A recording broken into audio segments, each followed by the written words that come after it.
Start.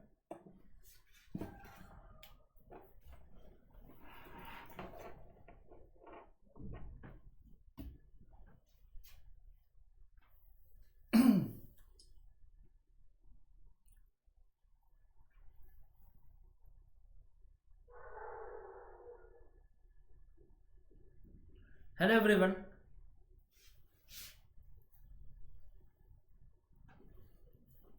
Everyone, स्वागत है आपका हिंदुस्तान के सबसे बड़े ऑनलाइन प्लेटफॉर्म पर जिसका नाम है अनअकैडमी। मैं हूं नदीम खान, मैं दिल्ली मुखर्जी नगर के निकट से लाइव हूं और आप देख रहे हैं अमेरिका की क्रांति।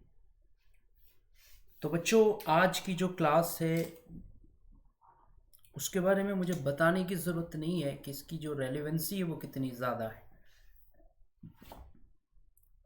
और आपको मैं बता दूं कि अमेरिका की क्रांति का जो चैप्टर है वो काफ़ी बड़ा है। इस पर प्रश्न भी कई तरह से पूछे जाते हैं, इसलिए हम लोग इसको एक एक चैप्टर करके पढ़ेंगे ताकि जो है जो इम्पोर्टेंट इसमें चैप्टर्स हैं उसको कंप्लीट करेंगे ताकि ये चीज़ समझ में भी आए और आप एग्ज़ाम में इसको लिख भी सकें। यह आपके लिए बहुत ही ज़्यादा बेनिफिशियल है। तो विद्यार्थियों, आप लोग तैयार हो जाइए। विश्व का इतिहास जो हम लोगों का टॉपिक शुरू हुआ है इस महीने, और ये पूरे महीने चलता रहेगा हर दिन। सो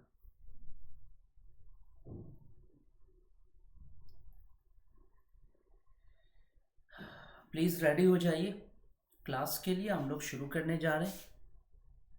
और बच्चों बता दूं कि हम लोग की क्लास का जो टाइम है वो सुबह में 11 बजे से और शाम को 6:30 बजे से, ठीक है। ये दोनों मीटिंग पे आप क्लास कर सकते हैं। और बच्चों ये भी बता दूं कि कुछ कारणवश जो है जो लाइव क्लासेस हमारी हैं वो नहीं आ पा रही हैं, लेकिन जैसे ही वो लाइव क्लासेस शुरू होंगी हम लोग लाइव भी जैसे पहले करते थे वैसे करेंगे।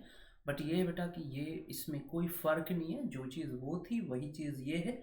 अब बात बस इतनी है कि अगर आपको मुझसे कुछ बात करना है, कुछ कहना है, कोई प्रॉब्लम है तो आप मुझे टेलीग्राम पर मैसेज कर सकते हैं। मेरा जो टेलीग्राम आईडी है वो डिस्क्रिप्शन बॉक्स में यूट्यूब के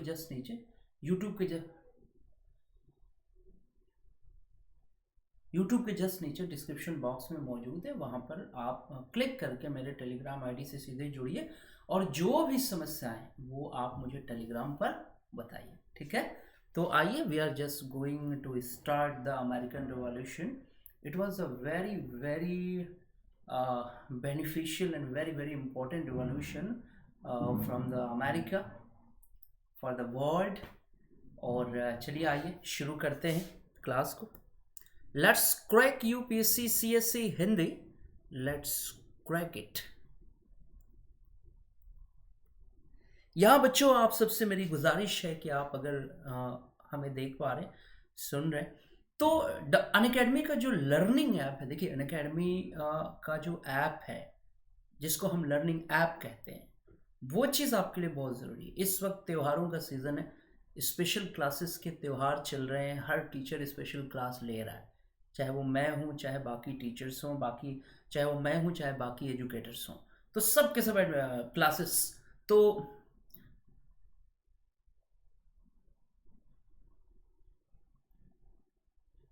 तो सब के सब जो है क्लासेस ले रहे हैं, स्पेशल क्लासेस ले रहे हैं। तो आप भी जाइए, ऐप पर आइए, स्पेशल क्लासेस लीजिए, उसका फ़ायदा लीजिए। लेकिन इसके लिए अनअकैडमी का जो लर्निंग ऐप है इसको डाउनलोड करिए। डाउनलोड करने के बाद मान लीजिए अगर आपको हमारी क्लास देखनी है, आप हमारी सारी क्लासेस देखना चाहते हैं, ऐप पर भी जो स्पेशल क्लासेस है वो देखना चाहते हैं, तो मेरा जो नाम है अनअकैडमी पर आप सर्च करिए MOHDNADIM, मोहम्मद नदीम। आप इसे सर्च करिए मेरे नाम को, और उसके बाद आप क्या करेंगे, मुझे फॉलो करेंगे बेटा, ठीक है। क्या करेंगे, फॉलो, मुझे फॉलो कर दीजिए। फॉलो करने का फ़ायदा ये है कि मेरी जो भी क्लास होगी, अगर आप ऐप पर एडमिशन भी लेते हैं, ऑप्शनल क्लास है, स्पेशल क्लासेस है, उसके बारे में आपको इन्फॉर्मेशन अनअकैडमी की टीम के द्वारा भेजी जाएगी। तो फॉलो करने का सबसे बड़ा फायदा है कि जिस भी एजुकेटर को आप फॉलो करते हैं उससे रिलेटेड जो उससे रिलेटेड उससे रिलेटेड जो इंफॉर्मेशन होती है वो आपको भेजी जाएगी। तो प्लीज़ फॉलो मी।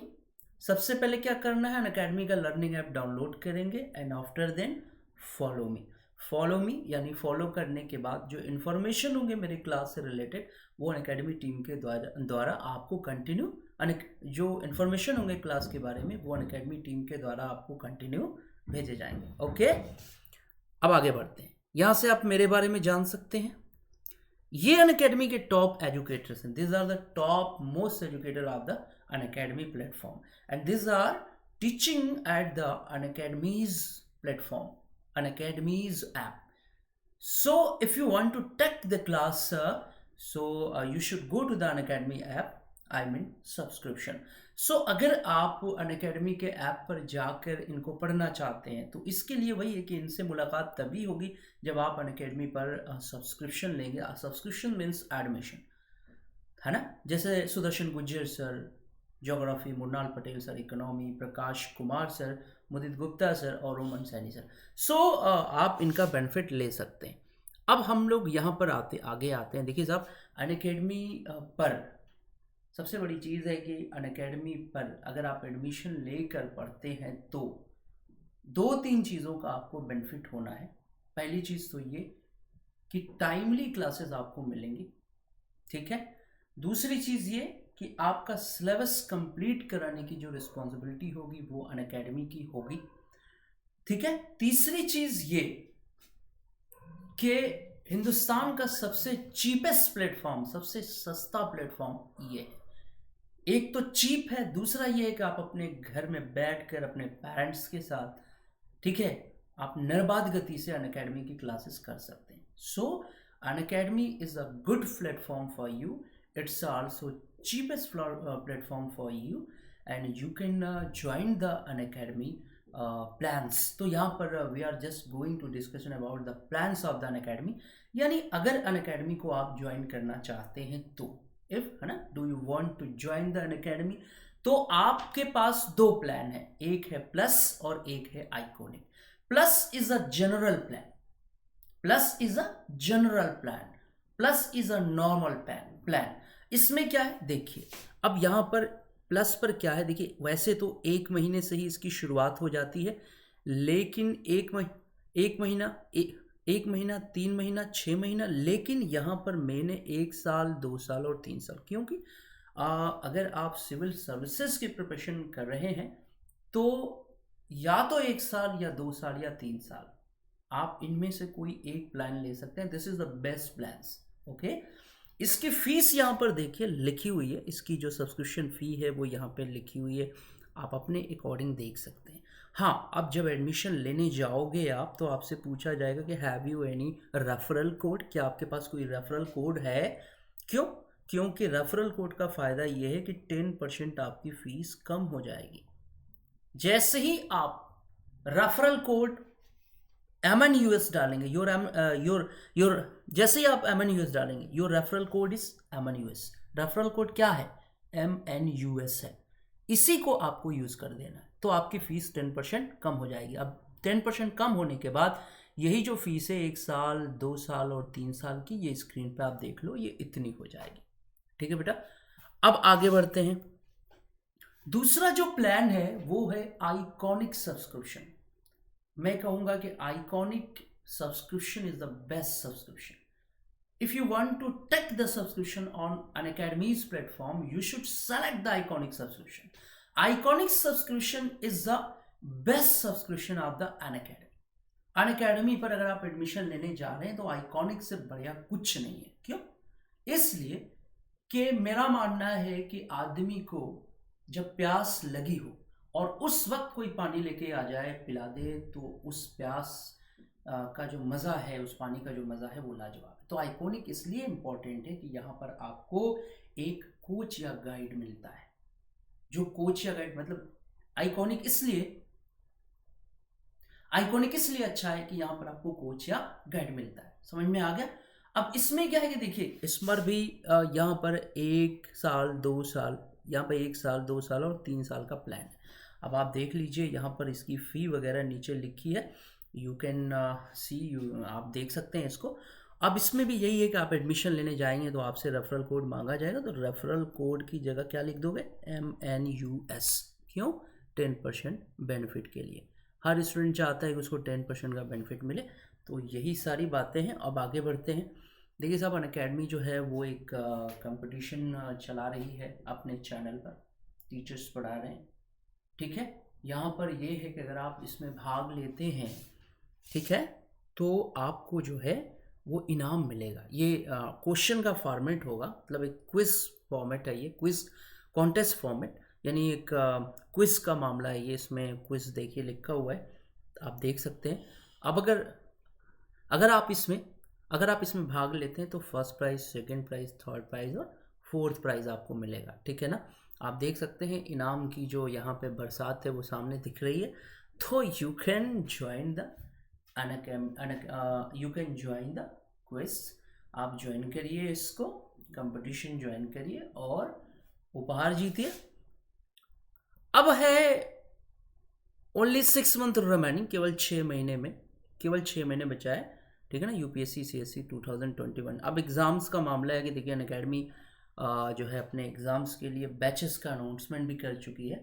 ये बैचेस जो है अनअकैडमी पर चल रही है, आप इसमें से कोई एक अपने अकॉर्डिंग अपने हिसाब से सेलेक्ट करके ज्वाइन कर सकते हैं। इसके लिए भी वही है कि यू शुड गेट सब्सक्रिप्शन, ठीक है, सब्सक्रिप्शन लेना होगा। अब आइए बात करते हैं अमेरिका की क्रांति। तो अब हम लोगों के सामने एक्चुअली में बेटा ये चीज़ है कि अमेरिका की जो क्रांति है हम लोग कंप्लीट करेंगे। We should complete the American revolution, है ना, इन पार्ट हम लोग छोटे छोटे पार्ट्स में इसको कंप्लीट करेंगे। क्योंकि देखो एक चीज़ तो है कि जल्दबाजी से कुछ मिलना नहीं, ठीक। दूसरी चीज़ ये है कि एक साल का टाइम तो कम से कम लगना है सिविल के प्रिपरेशन में, तो उसी हिसाब से आप प्लान करके चलिए, ठीक है ना। और जल्दी पढ़ने का और पढ़ाने का कोई मतलब नहीं, आराम से पढ़ो यार, लेकिन यह है कि कम से कम 1 साल के अंदर कंप्लीट कर जाइए पूरा सिलेबस, ठीक है। तो अमेरिका की क्रांति, और एक्चुअली में आज अमेरिका दुनिया का एक महाशक्तिशाली कंट्री, आप कहेंगे कि the great power of the world, दुनिया का महाशक्तिशाली देश कौन है, तो आप बच्चा जानते हैं कि इट्स अमेरिका, वो अमेरिका। क्या आपने कभी सोचा है कि America was also slave in the past? America भी गुलाम था अपने बीते हुए वक्त में। यानी एक इतना महाशक्तिशाली देश, you are just imagine sir, what are you saying, America was a slave of their past. Yes of course, वो गुलाम था अपने पुराने ज़माने में। तो ये बड़ा ही इमेजिन करता है हमें कि क्या यार, इतना शक्तिशाली देश भी गुलाम हो सकता है। कुछ भी हो सकता है मेरे भाई, कुछ भी हो सकता है, करेक्ट। तो आज हम लोगों को यही कहानी पढ़नी है कि यार आज जो अमेरिका है, जो दुनिया का सबसे शक्तिशाली देश है, जो दुनिया के हर इवेंट पर अपनी दखल रखता है, उसको किसने गुलाम बना डाला था? ये पहला, it's a big question in front of us. किसने गुलाम बनाया था, क्यों बनाया था, क्या था अमेरिका का मामला? तो ये पूरी कहानी है, it's a story, it's a story of the American Revolution, and this is a very interesting story of the American Revolution. तो सो ये बहुत ही प्यारी टॉपिक है, बहुत ही प्यारा टॉपिक है। और आई थिंक सो बेटा सबसे बड़ी चीज़ ये है कि एंजॉय, देखो एक ही रास्ता है, लेट एंजॉय, केवल एंजॉय करिए। सब्जेक्ट को अगर आप एंजॉय करेंगे तो आपका सब्जेक्ट आपका हो जाएगा। हिस्ट्री एक कहानी है, इसको कहानी की तरह पढ़ना है। इसमें किसी तरह का प्रेशर, किसी तरह का मैं कहूँगा झाम ताम नहीं है, कोई प्रॉब्लम नहीं है, आराम से इसका मजा लूटिए। तो चलिए आइए, we are just going to discussion about the American revolution, और ये बड़ी प्यारी कहानी है। चलिए कहानी की शुरुआत करते हैं कि कैसे अमेरिका, सबसे पहली जो चीज़ ये है कि अमेरिका गुलाम बना, तो कैसे बना। यहाँ पर कुछ चीज़ों की बात है कि आपने स्क्रीन पर देखिए, स्क्रीन पे लिखा है कि 1775 से लेकर 1783 के बीच, है ना, घटनाओं ने अमेरिका की क्रांति को जन्म दिया। ये बड़ा फैक्ट है बेटा कि अमेरिका की क्रांति जो है वो कब से कब तक हुई थी, तो 1775 टू 1783 इसी के बीच जो है ये महान क्रांति घटी थी। ठीक है ना। अब एक प्रश्न उठता है कि what was the reason, America की क्रांति का क्या कारण था। भाई हमारे यहाँ तो बड़ी समस्याएं थी भारत में, हमारे यहाँ गरीबी भी थी, भुखमरी भी थी, पॉलिटिकल भी रीज़न था, इकोनॉमिकल रीज़न था, सोशल रीज़न था, रिलीजियस रीजन था, कल्चरल रीजन था, every reasons were included in the Indian revolution that time. But in America what was the reason, America में क्या कारण था? क्या अमेरिका में गरीबी थी जो लोगों ने क्रांति की? क्या अमेरिका में भुखमरी थी जो लोगों ने क्रांति की? क्या अमेरिका में सामंतों का अत्याचार था जो लोगों ने क्रांति की? क्यों क्रांति की? What was the exact reason of the revolution of America? Do you know that? क्या आपको पता है कि क्या कारण था? भाई क्रांतियां होती हैं, भूख से इंसान सड़क पे आता है, गरीबी से सड़क पे आता है, बर्बरता से सड़क पे आता है, जुल्म से सड़क पे आता है। क्यों? कि खून तो खून है, गिरता है तो जम जाता है। खून तो खून है, गिरता है तो जम जाता है। जुल्म तो जुल्म है, बढ़ता है तो मिट जाता है।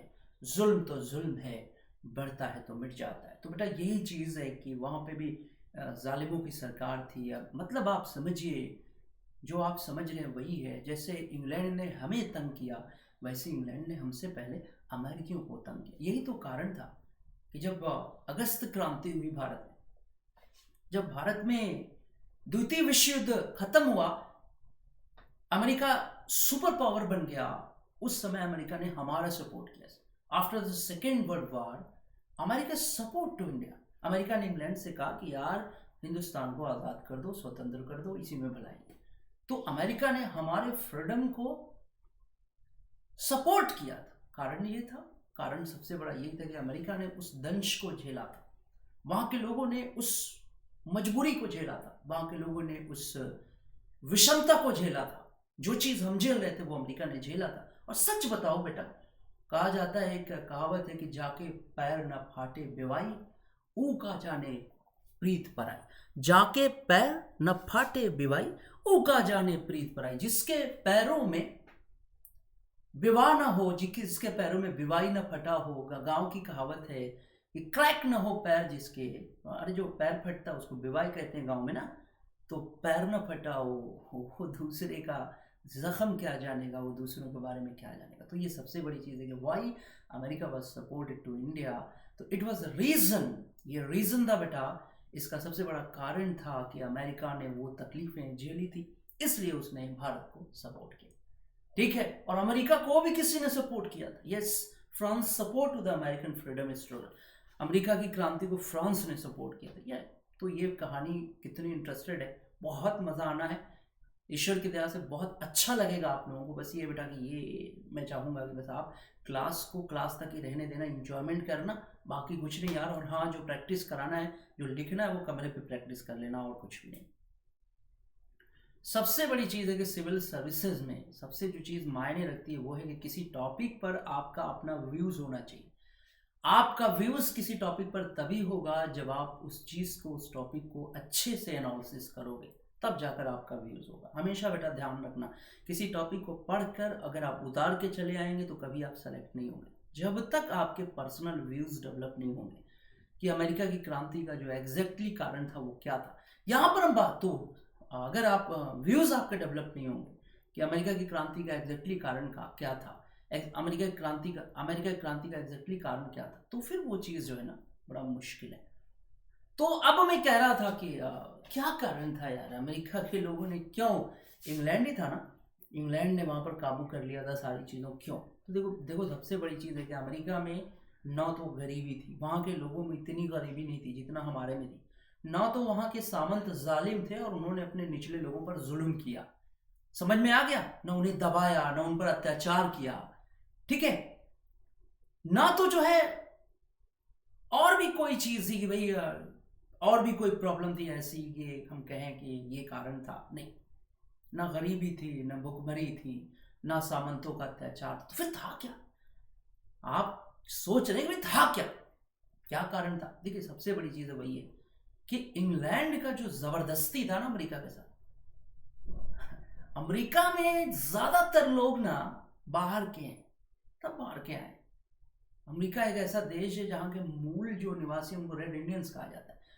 एक्चुअली में जो जबरदस्ती थी, जो जोर जबरदस्ती थी, जो थोपे गए कानून थे, वही कानून अमेरिका के लोगों को लग गए कि यार हमने कभी ये नहीं कहा कि आप हम पर शासन मत करिए, हमने कभी आपके शासन का विरोध नहीं किया, क्योंकि ज्यादातर लोग यूरोप से ही आए थे, तो यूरोप के शासन को डिनाई क्यों करते। लेकिन हर चीज की एक अना होती है। चींटी जो होती है दुनिया में, चींटी को देखे होंगे आप, चींटी छोटी, चींटी जो है एक छोटा सा जानवर है, लेकिन चींटी आपके शरीर पे चलेगी, घूमेगी फिरेगी, चली जाएगी, लेकिन तब तक रिएक्ट नहीं करती जब तक कि चींटी दबे नहीं। जब चींटी दबेगी, जब बात उसके अना पे आएगी, तो चींटी रिएक्ट करेगी, रिएक्ट करेगी तो क्या करेगी, काट देगी। तो वही कारण है कि अमेरिका में जो लोग थे, जो यूरोप से ही ज्यादातर लोग आए थे, उन्होंने कभी अपोज नहीं किया इंग्लैंड का। लेकिन बात जब उनके स्वाभिमान पे, अना मने होता है स्वाभिमान, जब बात उनके स्वाभिमान पर आई, तो फिर उन लोगों ने इंग्लैंड से कहा कि ठीक है, तुम जुल्म पे जुल्म करो, ठीक है, तुम सितम पे सितम करो, हम धैर्य पे धैर्य करेंगे, हम आपका अपोज करेंगे। और आखिरकार वही हुआ, इंग्लैंड को बड़ी शर्मिंदगी के साथ अमेरिका छोड़ना पड़ा।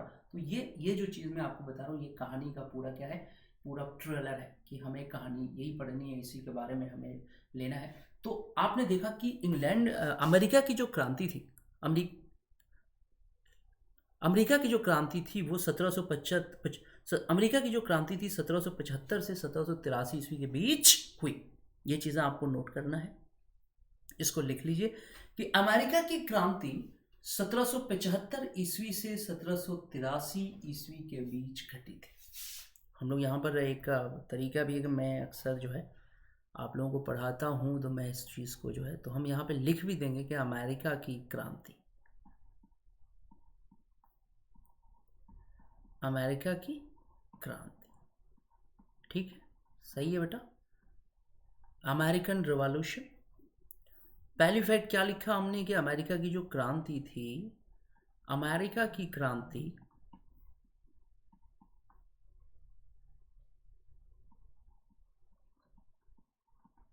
ठीक, वो क्या लिखेंगे, 1775 ईस्वी से लेकर 1775 ईस्वी से लेकर 1783 ईस्वी के बीच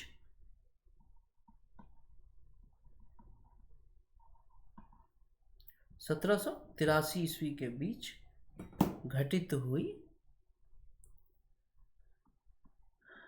1783 ईस्वी के बीच घटित हुई, ठीक है ना। इसको नोट करना है सभी बच्चों को। और कोई भी if you have any problem, if you have any question, you can ask me on my telegram platform. Please come to the telegram, है ना। एंड अगर आप सोच रहे हैं कि सर वेयर इज लिंक, तो लिंक जो है वो यूट्यूब के नीचे डिस्क्रिप्शन बॉक्स में मौजूद है। सो लिंक पर क्लिक करिए और टेलीग्राम पर आइए, मिलते हैं हम वहाँ पर, लाइव मिलेंगे आप लोगों से। आप जो लिखेंगे उसका हम जवाब दें। लाइव का मतलब यही है कि जो आप लिखेंगे उसका जवाब हम देने की कोशिश करेंगे, ठीक है बेटा। तो ये चीज़ें नोट कर लीजिए। इसके बाद दूसरा ये फैक्ट है कि सबसे बड़ी चीज़ है कि आखिर क्या कारण था अमेरिका के लोगों के द्वारा विद्रोह करने के पीछे। क्या गरीबी था, या भुखमरी था, या सामंतों का अत्याचार था, या बर्बरता थी? नहीं, बात बस स्वाभिमान की थी। किसी ने लिखा है कि वसूलों पे जब आँच आए तो टकराना जरूरी है, वसूलों पे जब आँच आए तो टकराना जरूरी है, जो जिंदा हो उसे जिंदा नजर आना जरूरी है, जो जिंदा हो उसे जिंदा नजर आना जरूरी है। तो अमेरिका में बस वही था यार, कि वहाँ पे इतनी गरीबी भुखमरी नहीं थी क्योंकि अमेरिका जो है एक ऐसा देश था जो प्राकृतिक संसाधनों से बहुत ही ज्यादा समृद्ध था। सोने चांदी की कमी नहीं थी यार वहाँ पे, तंबाकू से लेकर चाय से लेकर हर चीज अमेरिका में पैदा होती थी। समझ में आ रहा है? तो वहाँ के लोग बहुत ठीक ठाक थे, कंडीशन में अच्छे थे, लेकिन वही चीज़ की सबसे बड़ी चीज़ थी स्वाभिमान, क्योंकि इंग्लैंड ने हर चीज़ कुचला तो अमेरिका वालों ने बर्दाश्त किया, लेकिन जब इंग्लैंड ने स्वाभिमान को कुचलने की कोशिश की तो अमेरिका वाले अड़ गए। उसूलों पे जब आँच आए तो टकराना ज़रूरी है, जो जिंदा हो उसे जिंदा नज़र आना ज़रूरी है। तो सबसे बड़ी चीज़ ये है कि वहाँ अमेरिका ने स्वाभिमान पर जब हमला किया तो इंग्लैंड ने जो स्वाभिमान पर हमला किया तो अमेरिका वाले अड़ गए। तो ये चीज़ नोट करेंगे। ये दूसरी वाली जो लाइन है इसको आप नोट कर ली, क्योंकि ये ऑलमोस्ट यहाँ पे लिखी जा चुकी है, ठीक है ना। तो इसको दोबारा लिखने की कोई ज़रूरत नहीं है, जहाँ लिखना होगा हम लोग लिखेंगे, क्योंकि राइटिंग जो स्किल है वो डेवलप करना ज़रूरी है, लिखना ज़रूरी है। तो please note it immediately and if you are complete then आप कंप्लीट करिए। तो please write on the screen completed and done. आप डन लिख दीजिए, तो फिर उसके बाद मैं इसको मिटा दूंगा, ठीक है। परेशान नहीं होना बेटा, इस रिकॉर्डिंग हमारी क्लास जो है वो एज इट इज़ लाइफ की तरह ही है, तो परेशान नहीं होना, इसको आराम से पढ़िए। कोई भी बात होगी हम लोग टेलीग्राम पर डिस्कस कर लेंगे। तो प्लीज़ इसको नोट करें आप लोग।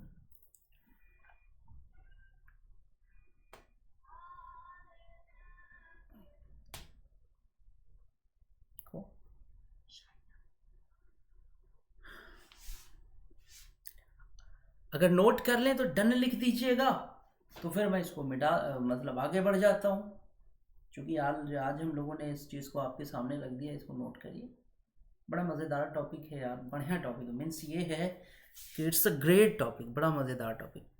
यहाँ पर आप पढ़ाई के साथ साथ बहुत सी चीज़ें सीखने को मिलती हैं यार, ये चीज़ें।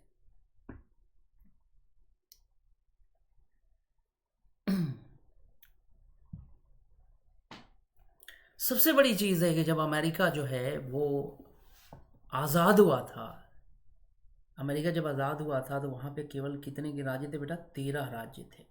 व्हेन अमेरिका वाज फ्री, जब अमेरिका आज़ाद हुआ तो उस समय वहाँ पर 13 राज्य थे। अब अमेरिका में 35 राज्य हैं। कितने राज्य बेटा? 35। There were the 35 states now in present time, and when America was slave that time, या कह सकते हैं कि व्हेन अमेरिका फ्री, सो उस समय 13 राज्य थे। और आज कितने राज्य हैं? 35 states in United State of America. आज 35 राज्य हैं अमेरिका में, ठीक है। Everything is right, no any problem, okay. तो we are just going to ahead.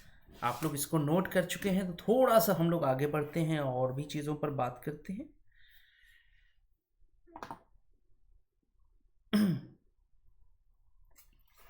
ठीक है ना। तो चलिए हम लोग कुछ आगे बढ़ेंगे। सबसे पहले अब इसके बाद में थोड़ा सा हम लोग बात करेंगे, क्योंकि अमेरिका के बारे में बात करें ना। अमेरिका की खोज क्या है? अमेरिका की खोज। तो हम लोग अब हेडिंग डालेंगे अमेरिका की खोज। इसको मिटा देते हैं और हेडिंग डालते हैं अमेरिका की खोज। चलिए देखा जाए अमेरिका की खोज के बारे में। तो एक नॉर्मली इन्फॉर्मेशन तो सबके पास होगी। यहाँ पे ज़्यादातर बच्चे मेरे जानते होंगे कि अमेरिका को किसने खोजा था। किसने खोजा था भाई? Who discovered the America? सबसे पहले अमेरिका को किसने खोजा? देखिए इसकी भी कहानी है भाई, थोड़ा सा बात कर लें। मुझे नए भी बच्चे रहते हैं क्लास में ना, तो थोड़ा सा हम लोग बात कर लें कि यार अमेरिका को खोजा किसने था। अमेरिका की खोज,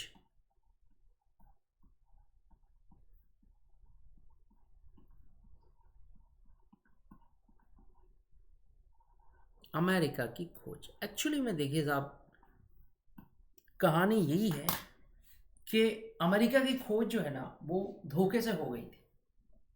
कारण यह है कि उस समय, जिस समय अमेरिका की खोज हुई थी, उस समय सारी दुनिया पर भारत को खोजने का भूत सवार था। पूरे यूरोप के देश लगे पड़े थे कि कैसे वो इंडिया को डिस्कवर करे। क्यों?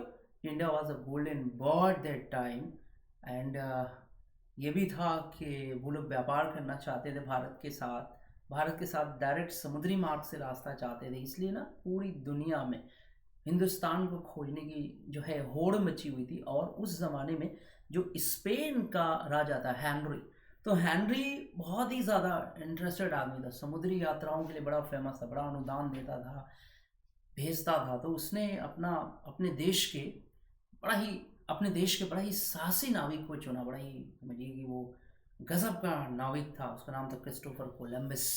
तो उसने कहा कि भाई कोलंबस देखो, हिंदुस्तान किसी भी कीमत पर खोजा जाना चाहिए, एनी हाउ, कुछ भी लग जाए हिंदुस्तान को खोजो, भारत को खोजो। तो कोलंबस जो है ये 1492 में चले थे स्पेन से।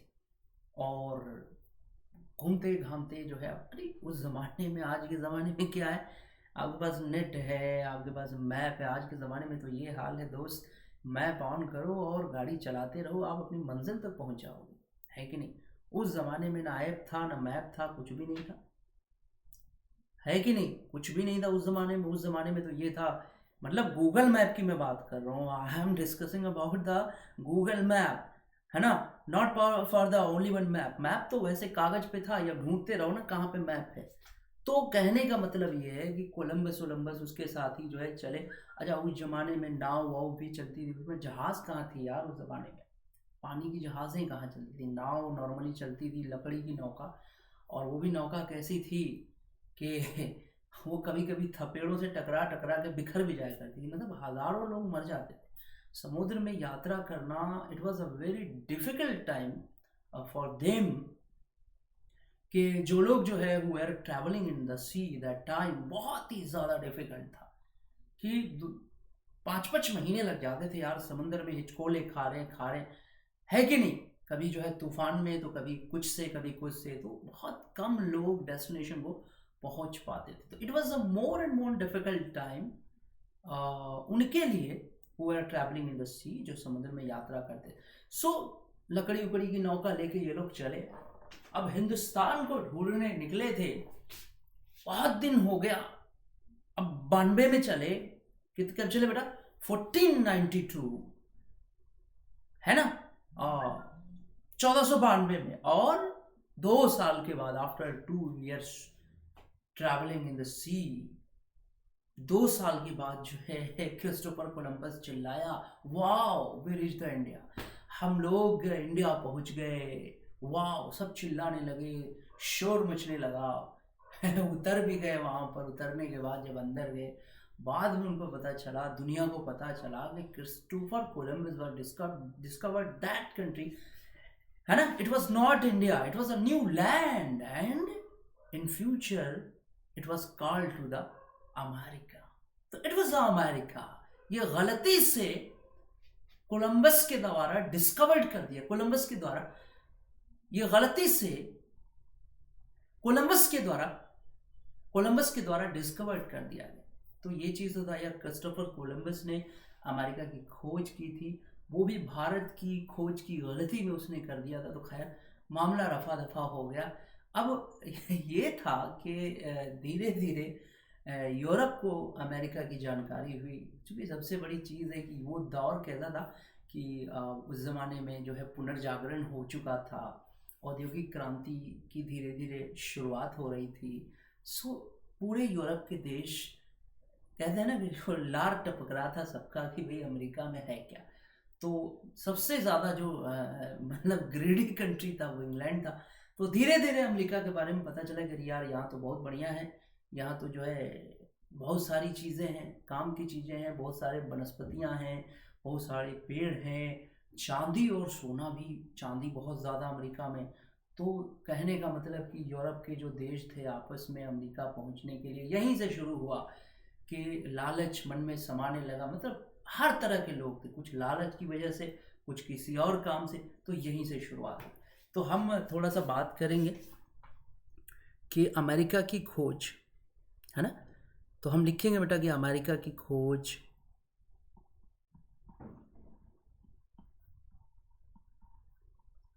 किसने की थी?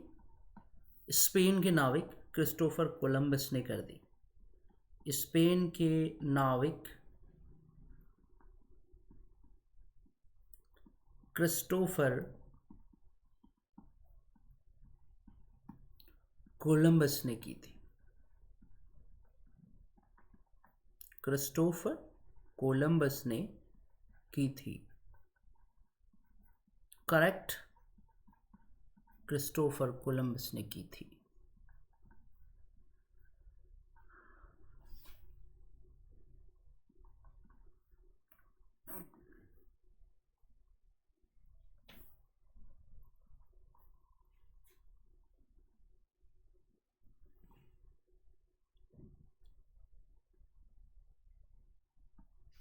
सही है। अब कोलंबस ने कर दिया। अच्छा, एक प्रश्न और उठता है कि यार अमेरिका का जो नाम है वो किसके ऊपर पड़ गया? बोलिए। एक सवाल बनता है ना कि यार अमेरिका का जो नामकरण हुआ था वो किसके नाम पर अमेरिका का नाम रखा गया? तो चूंकि एक इटालियन नाविक था जिसने जो है 1501 ईस्वी में ब्राज़ील तक की समुद्री यात्रा की थी। समझ में आ रहा? एक इटालियन नागरिक था जिसने 1501 में ब्राज़ील तक की समुद्री यात्रा की थी। वो जाहिर सी बात है कि अमेरिका से होके गया होगा। सो उसी के नाम पर अमेरिका का नामकरण किया गया। उसका नाम था Amerigo Vespucci. What was the name of that person? Amerigo Vespucci. और कहाँ से बिलोंग करता था वो? तो ही वॉज अ इटालियन। वो एक इटालियन था, एक इटालियन नाविक था। उसी के नाम पर अमेरिका का नामकरण किया गया। तो इसको भी हम लोग नोट कर डालें, फटाफट लिख डालें। तो लिखिएगा कि एक इटालियन नाविक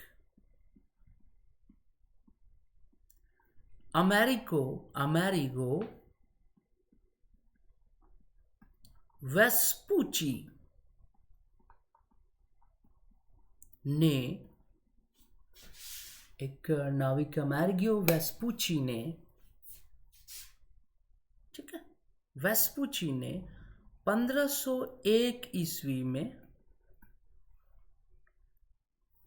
1501 ईस्वी में ब्राज़ील तक की यात्रा की थी। ब्राज़ील तक की यात्रा की थी, ठीक है ना? अतः उसी के नाम पर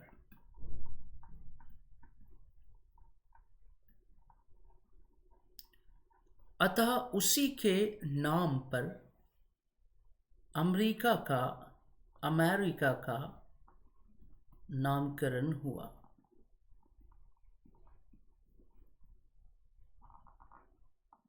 अमेरिका का नामकरण हुआ। ठीक है बच्चों, समझ में आ रहा है? सबसे पहली चीज़ ये कि आप लोगों को कैसा लग रहा है? What are you feeling now? What is your response? Please tell me on the in the message box. आप लोग मैसेज बॉक्स में ज़रूर लिखिए, क्योंकि ये एक्चुअली में आपके जो व्यूज़ हैं, what are you thinking about this class, what are you feeling and what is your interest, please tell me in the comment box. आप कमेंट बॉक्स में अपने जो मैसेज हैं वो ज़रूर लिख देना यार। एक्चुअली में ये ज़रूरी है, अच्छा लगता है और क्या। ठीक है, तो इसको नोट करेंगे। बड़ा अब मैंने एक चीज़ बोली है कि बड़े आराम से, यहाँ पे घबराना नहीं है। हम लोग क्लास की ड्यूरेशन भी आगे बढ़ाते चलेंगे यार, जैसे जैसे, है ना? अभी तो ठंडी बहुत ज़्यादा है, बट ये है कि धीरे धीरे ड्यूरेशन हम लोग बढ़ाते चलेंगे। सो प्लीज़ डोंट वरी, आराम से इसको पढ़ते हैं, मज़ा ले लेके पढ़ते हैं। ठीक है, अब ये भी था यार कि अमेरिका में सबसे बड़ी चीज़ थी कि एक तो वनस्पति जगत बहुत ज़बरदस्त था, वनस्पति बहुत थी, तरह तरह के पेड़ और पौधे, ये तो था ही। दूसरी चीज़ ये है कि वहाँ पर और भी कीमती कीमती चीज़ें थी भाई। कहने का मतलब ये है कि तंबाकू वगैरह बहुत पैदा होता था अमेरिका में। और सबसे बड़ी चीज़ है सोने और चांदी, गोल्ड एंड सिल्वर्स। और देखिए लालच पूरी बला है। कहते हैं कि यूरोप के जो देश थे इस लालच में एकदम लगे हुए थे। अब सबसे बड़ी चीज़ है कि स्पेन ने अमेरिका को खोजा था, और स्पेन के मन में लालच समाया हुआ था कि भाई अमेरिका का जो माल है वो हम पहले लूटेंगे, हम पहले लेंगे। लेकिन दिक्कत थी कि सबसे बड़ा जो इस मामले में आदमी था, सबसे बड़ा जो कंट्री था वो इंग्लैंड था। तो इंग्लैंड भी अपना जो है कहते हैं ना कि पूरा पहन वहन के बाकायदा वर्दी वर्दी इंग्लैंड वाले भी निकले, स्पेन वाले भी निकले। कि कहने का मतलब कि अमेरिका पहुंचने से पहले ही ये आपस में दोनों लड़ गए, इंग्लैंड और स्पेन आपस में लड़ गए। तो England was the super power of the ocean that time. England बहुत ही ताकतवर था स्पेन समुद्र में। और जब स्पेन और इंग्लैंड की लड़ाई हुई तो इंग्लैंड ने स्पेन को पराजित कर दिया, और इंग्लैंड ने साबित कर दिया कि अमेरिका में आने वाला वक्त जो है वो इंग्लैंड का। क्योंकि वो ज़माना कैसा था, वो ज़माना वही बेटा कि वो ज़माना ऐसा था कि वो समुद्र का ज़माना था, समुद्री शक्ति। भाई देखो, अलग अलग मामला था। जैसे मान लो स्थल पे जो लड़ाई होती तो स्थल पे वो शक्तिशाली माना जाता था जिसके पास बड़ी सेना हो और योद्धाओं की टीम, है ना, यानी lot of the warriors and big army. It was the power of a land for a king. एक राजा के लिए स्थल पर शक्तिशाली होना इस बात की दलील है कि उसके पास बहुत बड़ी आर्मी हो और लॉट ऑफ वॉरियर्स हो। करेक्ट। समुद्र में अब स्थल की लड़ाई तो स्थल ही तक होगी ना यार, सैनिक समुद्र में थोड़े कूदेगा। समुद्र में अब दूसरा जो उससे आगे वाला रास्ता था वो समुद्र में। तो उस जमाने में भाई जाहिर सी बात है, जिसके पास शक्तिशाली जहाज हो, बेड़े हो, समुद्र में लड़ने के लिए तोप वाली जहाजें यूज की जाती थी, धड़ाधड़ उसमें से गोले निकलते थे, एक दूसरे के सामने जहाजें आती थी, तोप के गोले। कभी आपने parrots of the Caribbean movie अगर देखी होगी तो उसमें ये चीज दिखाई गई कि कैसे उस जमाने में लड़ाइयां होती थी समुद्र के अंदर। समझ में आ रहा है। दूसरी चीज ये है कि अब क्या है कि आज के ज़माने में देखिए, आज के ज़माने में समुद्र तो है ही है, आज के ज़माने में हवाओं का ज़माना है साहब। आज के ज़माने में पावरफुल वो है जिसके पास जहाज़ है, सुपरसोनिक जहाज़ है, एक से बढ़ के एक जहाज़ है, ऐसी सी जहाज़ें, ऐसे ऐसे प्लेन जो कि जो है रडार पे नहीं आते, है कि नहीं, लड़ाकू विमान जिसके पास है।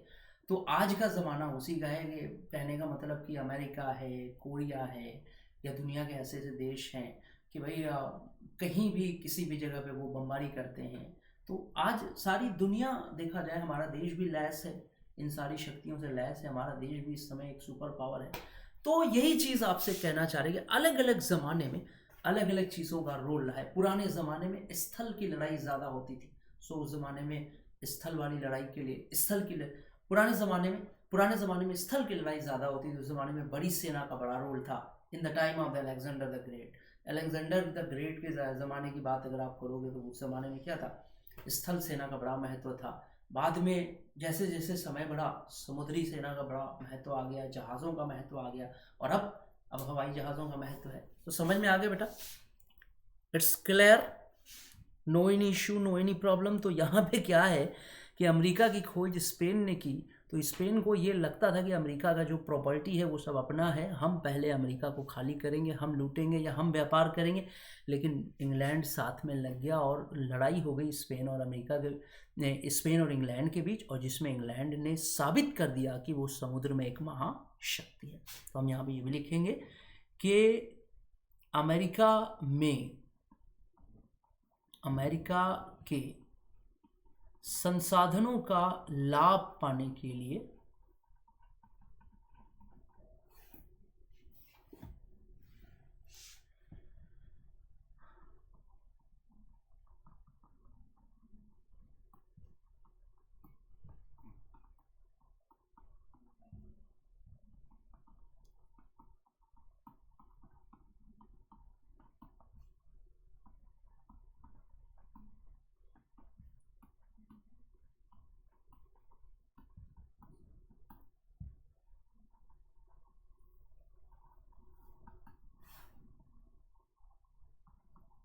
आपस में भिड़ गए, है ना। कहां पे भिड़ गए? समुद्र में, जिसमें इंग्लैंड ने स्पेन को पराजित कर दिया, जिसमें इंग्लैंड ने स्पेन को पराजित कर दिया। समझ में आ गया ना। और ये दोनों क्यों भिड़े थे? सोने चांदी के चक्कर में भिड़े थे। तो यही हुआ कि आखिर में स्पेन पराजित हो गया और स्पेन को मैदान से हटने लगा, यही चीज़ है कि एक आपने सुना होगा मत्स्य न्याय का जिक्र आता है एंशियंट हिस्ट्री में। मत्स्य न्याय क्या है कि जिसमें बड़ी मछली जो है वो छोटी मछलियों को खा जाती है, इसी चीज़ को क्या कहा जाता है? मत्स्य न्याय। करेक्ट। और सभी बच्चों से मैं कह रहा हूं कि what is your response, what is your feeling, है ना? What do you want, please tell me at my Telegram platform. मुझे टेलीग्राम पर ज़रूर इन्फॉर्मेशन देना है क्लास के बाद, ठीक है, कि आपको कैसा लग रहा है, ठीक है, और ज़रूर बताइए इसके बारे में मुझे। और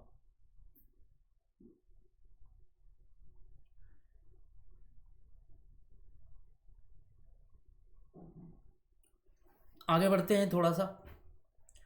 अब यहाँ पर यह है कि इंग्लैंड को जीत तो मिल गई भाई, इंग्लैंड विजयी हो गया। और यूरोप में मतलब उस समय इंग्लैंड के पैरेलल कोई ताकत नहीं थी जो कि जो है इंग्लैंड को पराजित कर सके। तो इंग्लैंड आगे बढ़ता है और सबसे पहली जो बस्ती है अमेरिका में, विदेशी बस्ती, वो किसने बसाई? इंग्लैंड ने बसाई। सबसे पहली बस्ती इंग्लैंड अमेरिका में किसकी बसी थी? इंग्लैंड की बसी थी, ठीक है ना? तो हम कहेंगे कि 1607 ईस्वी में ना कैप्टन क्रिस्टोफर न्यूफोर्ड के नेतृत्व में 120 अंग्रेजों ने वर्जीनिया में पहली बस्ती बसाई थी, ठीक है ना, जिसका नाम था Jamestown. What was the name of the first village? पहली जो गांव था जो विदेशियों के द्वारा बसाया गया, उसका नाम क्या था? तो name of that village was Jamestown. क्या नाम था बेटा? जैम्सटाउन। कब बसाया गया? 1607 ईस्वी में। और किसके नेतृत्व में ये जो बस्ती बसाई गई? वो है कैप्टन क्रिस्टोफर न्यूफोर्ड। समझ में आ गया? आखिरकार इंग्लैंड को सफलता मिल गई। बड़ा मजा लेके पढ़ना है, हम लोग एक एक पॉइंट आगे बढ़े। अगर ये हो गया हो तो मुझे बताइए please. If you are completed then please tell me now. I want to erase the board, erase the screen. Hello everyone, please tell me if you are completed. Please write done on the screen, then I will erase the screen. Okay, so चलिए आइए तो इसको मिटा डालते हैं और मिटाने के बाद हम लोग आगे बढ़ते हैं। और अगर किसी बच्चे का कंप्लीट नहीं हुआ है तो ही can save, please wait sir, I will wait.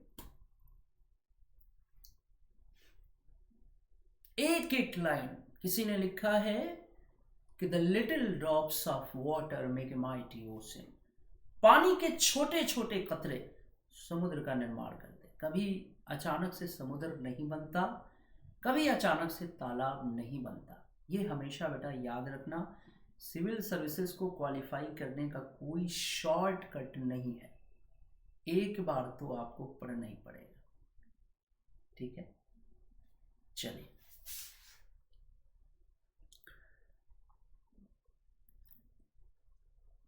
तो हम लोग इसको मिटा रहे हैं।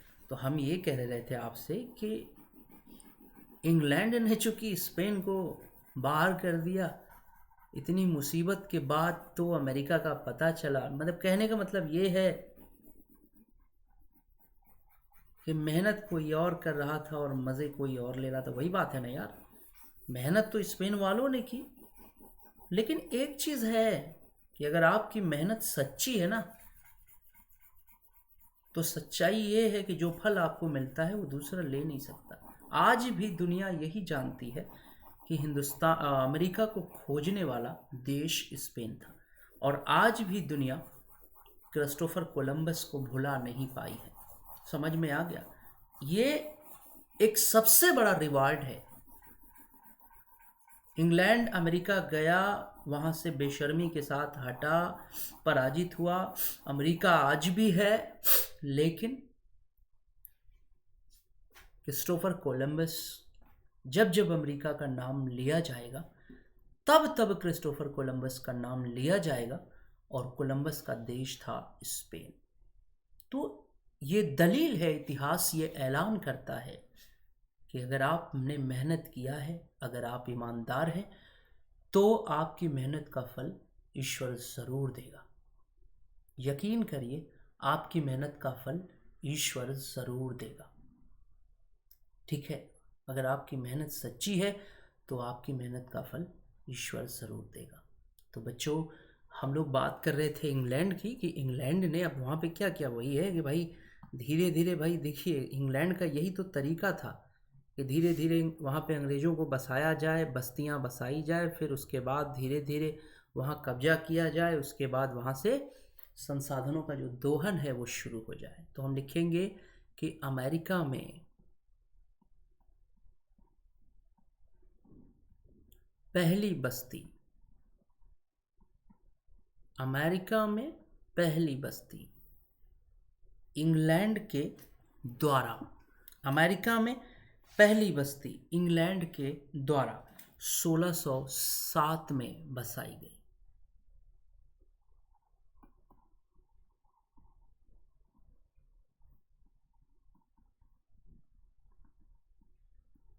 1607 में बसाई गई। ठीक है, यह बस्ती वर्जीनिया में, अमेरिका का जो वर्जीनिया प्रांत है वहां पर।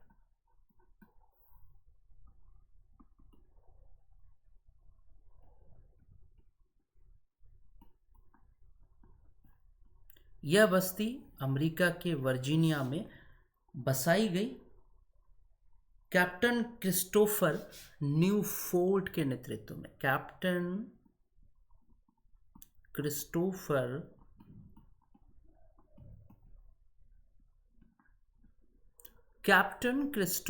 न्यूफोर्ट के नेतृत्व में। ठीक है, इस बस्ती का नाम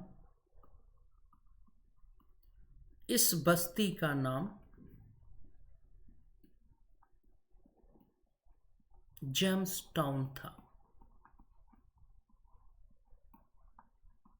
इस बस्ती का नाम जेम्सटाउन था। अच्छा, सबसे बड़ी चीज़ है कि इंग्लैंड की महारानी एलिजाबेथ फर्स्ट उस समय मौजूद थी और उन्होंने खुली छूट दे रखी थी इंग्लैंड वालों को कि जाओ, you can go to the America. तो इंग्लैंड की महारानी एलिजाबेथ फर्स्ट का ज़माना था। आप ज़माना समझिए कि हमारे हिंदुस्तान की और अमेरिका की कहानी जैसे लगता है कि एक ही साथ चल रही है। एलिजाबेथ फर्स्ट उस ज़माने में भी मौजूद थी और उन्हीं के नेतृत्व में जो है कुछ लोगों ने मिलकर ईस्ट इंडिया कंपनी बनाई, भारत में गए, ये अमेरिका में आए। तो हम कहेंगे कि इंग्लैंड की महारानी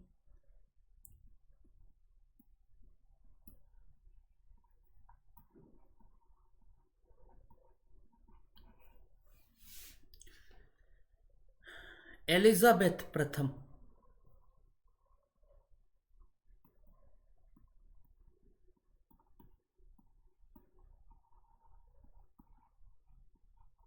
ठीक है, अमेरिका में बसावट की खुली छूट दे दी गई।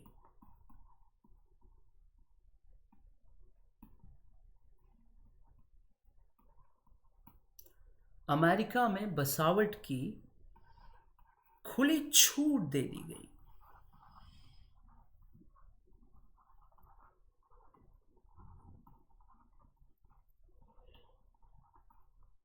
समझ में आ गया बच्चों? क्लियर हो रहा है? एकदम आराम आराम से इसको नोट करना है। कहानी धीरे धीरे बढ़ रही है, आहिस्ता आहिस्ता स्टोरी आगे बढ़ रही है। ठीक है, तो आपको मैं बता दूं कि उस ज़माने में 13 जो है, धीरे धीरे करके 13 ब्रिटिश बस्तियां वहाँ पे बस गई थी। 13 के करीब जो है ब्रिटिश बस्तियां वहाँ बसा दी गई। 1614 तक आते आते 13 बस्तियां जो है कायम हो गई थी। ठीक है ना?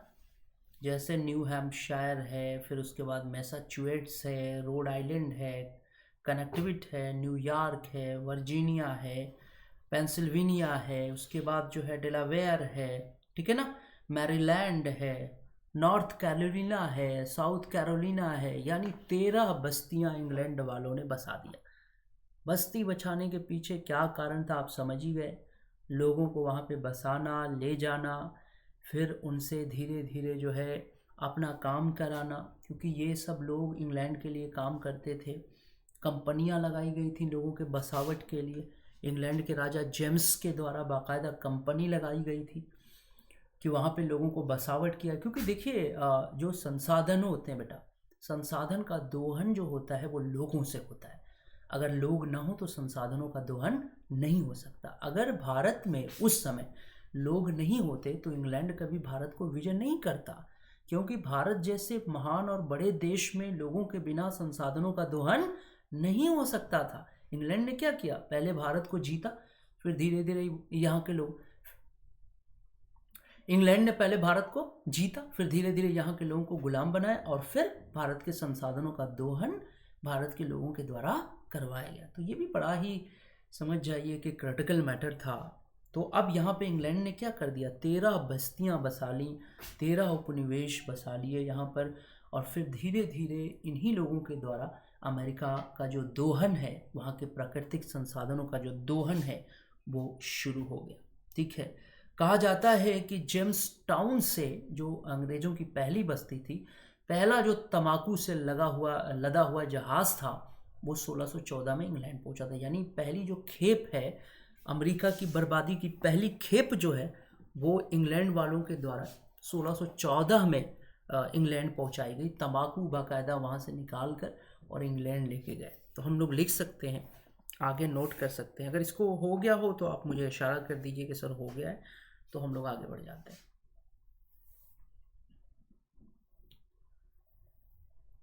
अगर आप लोगों ने नोट कर लिया हो तो please tell me now, then you are completed and I will erase the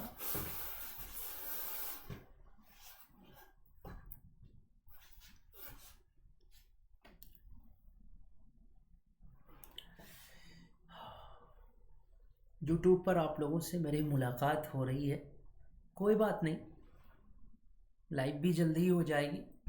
अभी भी मुलाकात हो रही है तो अभी भी अच्छा लग रहा है बेटा। एक स्नेह और एक जो लगाव है यूट्यूब वाले बच्चों से वो अभी भी मौजूद है और रहेगा। और दूसरी चीज़ ये है कि मेरी कोशिश होगी कि यूट्यूब पर मैं जितनी भी क्लासेस ले सकता हूँ मैक्सिमम वो क्लासेस लेकर हिस्ट्री का जो पार्ट है वो कंप्लीट कर दूँ। बाकी ये है कि आप लोगों से गुजारिश है कि आप लोग अगर अनअकैडमी पर एडमिशन लेकर पढ़ना चाहते हैं तो भी आप लोगों का बहुत बहुत स्वागत है। और जब आप अनअकैडमी पर एडमिशन लेने जाएं तो आपसे जब भी रेफरल कोड मांगा जाए तो MNUS जो रेफरल कोड है वो आप यूज़ करेंगे 10% डिस्काउंट के लिए। ठीक है, उसमें आपका सबसे ज़्यादा फ़ायदा है।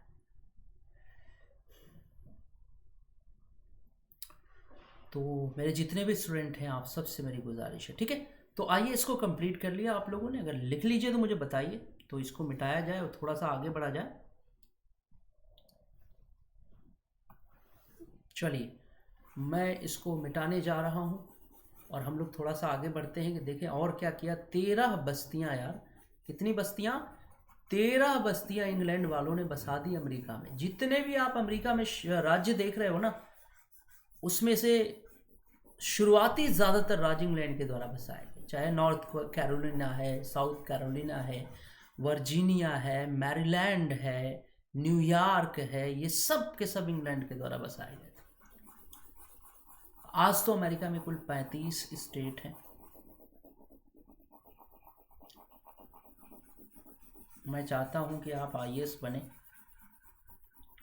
आप में से कुछ लोग IFS बने और भारत का राजदूत बनकर जो है अमेरिका जाएं, दुनिया के अलग अलग हिस्सों में जाएं, ये मेरी दिली ख्वाहिश है। चलिए आगे बढ़ते हैं हम लोग। चलिए मैं ये कह रहा था कि इंग्लैंड ने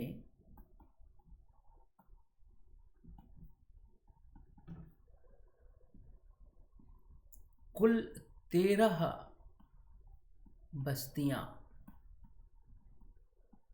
इंग्लैंड ने कुल 13 बस्तियां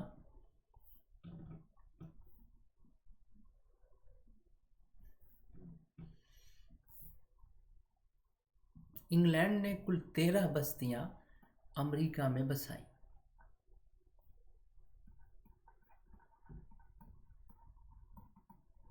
ठीक है ना। अब उसके नाम तो मैं आपको ओरली बता चुका हूँ, तो इसको ऐसे बताना ठीक नहीं है।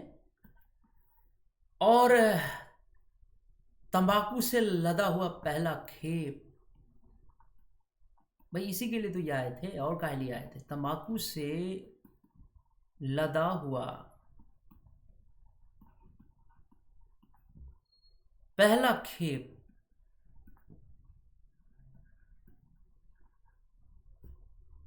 1614 ईस्वी में इंग्लैंड पहुंचा।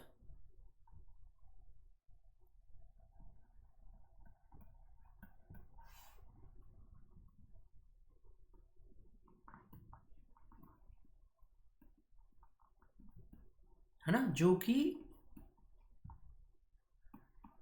जेम्स टाउन बस्ती, जो पहली बस्ती थी ना, उन्होंने ही शुरुआत की, जेम्स टाउन बस्ती के द्वारा भेजा गया।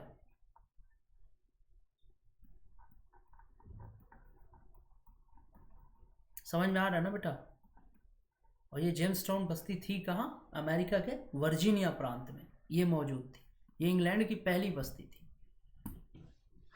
तो कहने का मतलब ये है कि जैसे जैसे लालच बढ़ती गई, वैसे वैसे इंग्लैंड ने अमेरिका पर अपनी ग्रिप बनानी शुरू कर दी। सबसे ज़्यादा लालच ये थी कि इंग्लैंड जो है बहुत ज़्यादा चांदी प्राप्त करता था। इसके अलावा भी तंबाकू है और बहुत सारी जो वनस्पतिक चीज़ें थी वो सब अमेरिका से उसे प्राप्त होती थी। ठीक है। अब एक चीज़ मैं आपसे पूछना चाहूँगा या आपके सामने रखना चाहूँगा यार, इंग्लैंड से अमेरिका जाना या यूरोप से अमेरिका जाना, एक मसला पैदा होता है कि अमेरिका में बहुत सारी बस्तियां बस गई। आखिर एक बात समझ में नहीं आता, ठीक है इंग्लैंड ने कुछ लोगों को भेजा था, कुछ लोगों को उसने पहुंचाया था, लेकिन इतना बड़ा कंट्री बस गया, इतने बड़े कंट्री में लोग कहाँ से आए? सबसे बड़ा प्रश्न यहाँ पर यह आता है, 5000 जो है किलोमीटर की जो यात्रा है वो प्रशांत महासागर, यूरोप से इंग्लैंड जाने में जो दूरी पड़ती थी वो तकरीबन 5000 किलोमीटर। चलिए इसको मैं मिटा देता हूँ और आगे बढ़ते हैं। हम ये हेडिंग डालेंगे कि अमेरिका में बसावट कैसे हुई, अमेरिका में लोग कैसे पहुंचे। मिटा दिया जाए, अगर आप इजाज़त दें तो मिटाया जाए।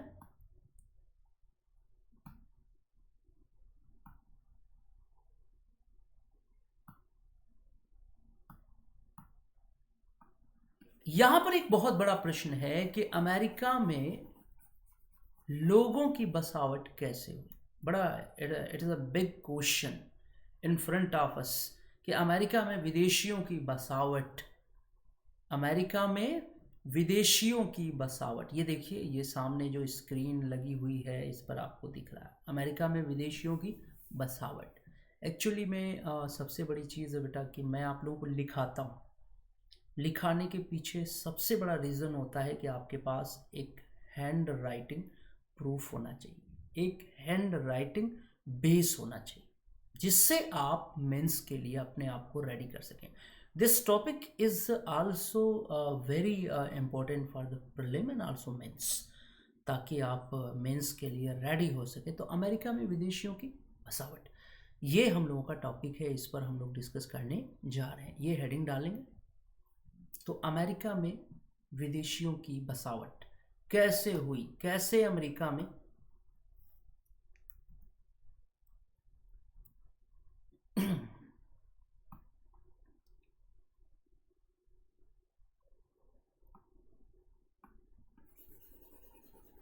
अमेरिका में विदेशियों की बसावट। हम लोग पढ़ रहे हैं अमेरिका की क्रांति, और उसमें अब जो है अमेरिका की खोज के बाद हम लोगों की बात इस पे हो रही है कि अमेरिका में, ठीक है इंग्लैंड ने बस्तियां बसाई ज़रूर, लेकिन इंग्लैंड जो है पूरे यूरोप को खाली थोड़े कर सकता था, और पूरे अमेरिका को इंग्लैंड ने नहीं बसाया।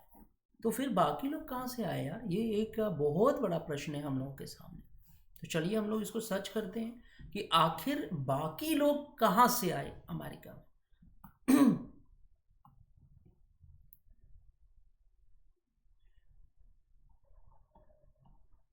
अमेरिका में विदेशियों की बसावट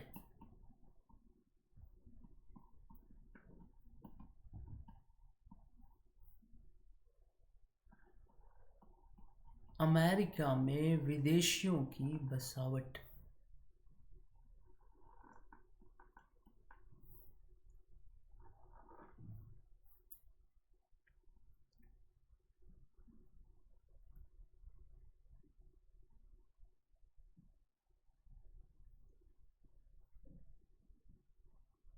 अमेरिका में विदेशियों की बसावट। ठीक है, चलिए सर्च किया जाए। प्रश्न ये है कि ठीक है, इंग्लैंड की तरफ से लोग जरूर गए, बसाए गए, लेकिन इंग्लैंड इतने बड़े देश को बसा नहीं सकता था। बोलिए, इतनी बड़ी कंट्री कैसे आबाद हो गई यार? ये कौन लोग थे, कहाँ से आ गए? बोलिए, बड़ा प्रश्न है यार। अगर आप यूरोप से अमेरिका को सर्च करते हो तो दूरी जो है वो तकरीबन 5,000 किलोमीटर के लगभग डिस्टेंस है। ठीक, उसके बाद प्रशांत महासागर, दुनिया का सबसे गहरा जो समंदर है या सबसे बड़ा जो महासागर है वो प्रशांत महासागर। ये भी चीज है। कम से कम यूरोप से अमेरिका पहुंचने में कम से कम अगर आप समय ड्यूरेशन को देखोगे तो 2 से 3 महीने लग जाते थे। 2 से 3 महीना लगता था अमेरिका, यूरोप से अमेरिका जाने में। और पता है नाव काहे की होती थी? कोई टाइटैनिक तो थी नहीं उस जमाने में, जो है नाव काहे की होती थी? नाव जो थी वो लकड़ी की नौका। कोई बड़ी बड़ी जहाजें नहीं होती थी, ये लकड़ी की नौका पर बैठकर 2 से 3 महीने का सफर, प्रशांत महासागर को पार करना, 5,000 किलोमीटर की दूरी। How can it was possible? ये कैसे लोग पहुंच गए? और इतनी जान का जोखिम था कि काफी लोग तो मर जाते थे रास्ते में। भाई, लकड़ी की नौका जो है समंदर के थपेड़ों का कब तक सामना करेगी? बहुत सी नौकाएं टूट भी जाया करती थी, बिखर जाती थी, लोग मारे जाते थे। और प्रशांत महासागर तो आपको पता ही है, 5,000 किलोमीटर की दूरी। लेकिन एक चीज है, मैंने देखा है, इंसान के दिल में अगर किसी चीज को पाने की सच्ची चाहत हो तो वो चीज उसे जरूर मिलती। यहां पर सबसे बड़ा रीजन था कि ये जो भी लोग गए थे इनके पास सिर्फ एक चीज थी, कुछ नहीं बेटा। 2 से 3 महीना यार, कौन सा खाना लेके जाओगे 2 से 3 महीने के लिए? आप बताओ, कौन सा खाना लेके जाओगे, क्या लेके जाओगे? यहां पे देखो, सबसे बड़ी चीज जो इंसान के पास होती है वो है दृढ़ इच्छा शक्ति। यकीन मानो यार, ये वो चीज है कि ये जिस व्यक्ति के अंदर पाई जाती है वो पहाड़ों का सीना भी चीर दिया करते हैं। दृढ़ इच्छा शक्ति सबसे बड़ी चीज। ये जिस भी व्यक्ति के अंदर होगी वो ईश्वर की दया से कुछ भी कर जाएंगे। दशरथ मांझी का आप लोगों ने नाम सुना होगा। वो आदमी सिर्फ इसलिए कि उसकी बीवी मर गई दवा न मिलने के कारण, और पूरे पूरे पहाड़ का सीना चीर कर जो है रास्ता बना दिया। जरा सोचिए, इस तरह के जो कैरेक्टर मौजूद हैं, दृढ़ इच्छा शक्ति बहुत जरूरी है। और आप भी कम मत समझिए, सिविल सेवा का भी मामला वही है। एक आईएएस एस्पिरेंट ने सिलेक्शन के बाद एक लाइन लिखी थी, वो लाइन मुझे आज भी ध्यान है कि मन भावन तरु मुझको आज बुलाते हैं। मन भावन तरु मुझको आज बुलाते हैं, पर ये जो वादे मेरे मुझको याद आ जाते हैं। अभी कहां विश्राम, ये निमंत्रण मोक चलना है। अभी तो मीलों मुझको चलना है। तो कहीं ना कहीं से बेटा, ये आपका जो सफर है ये भी कोई कम नहीं है। ये सफर भी बहुत मायने रखता है। डीएम की कुर्सी पर बैठना ये कोई मामूली बात नहीं है। यकीन मानो, आप कर रहे हो, आपको पता होगा, हमने किया है, हमको पता है। लेकिन इस लड़ाई में जो सबसे बड़ी चीज मैंने देखा कि ईश्वर पर विश्वास और दृढ़ इच्छा शक्ति, ये बहुत मायने रखती है। ये स्ट्रगल हर आदमी नहीं कर पाएगा, है ना। तो अब हम लोग तलाश रहे reason, we are just discussing about the reasons, कि हम वो रीजंस तलाश रहे हैं कि आखिर वो क्यों पहुंच गए यार, क्या माने वो कौन लोग थे जो 5,000 किलोमीटर का सफर तय करके प्रशांत महासागर में लकड़ी की नौका पर बैठकर अमेरिका पहुंचे, कौन लोग थे। मैंने कहा ना कि कुछ ना कुछ कारण होते। एक बड़ा प्यारी चीज आपको बता रहा हूँ। एक बार सेमिनार हुआ था और सेमिनार में बच्चे सिविल के एस्पिरेंट,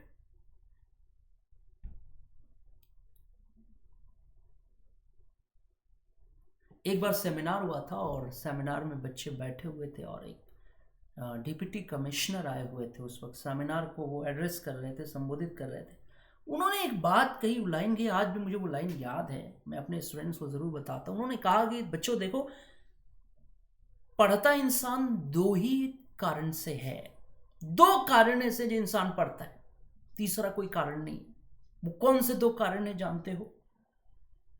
इंसान दो ही कारण से पढ़ता है, एक तो स्वभाव से और दूसरा अभाव से, तीसरा कोई कारण नहीं। इस बात को लिख लीजिएगा, आदमी दो ही रीजन से पढ़ता है, स्वभाव से और अभाव से।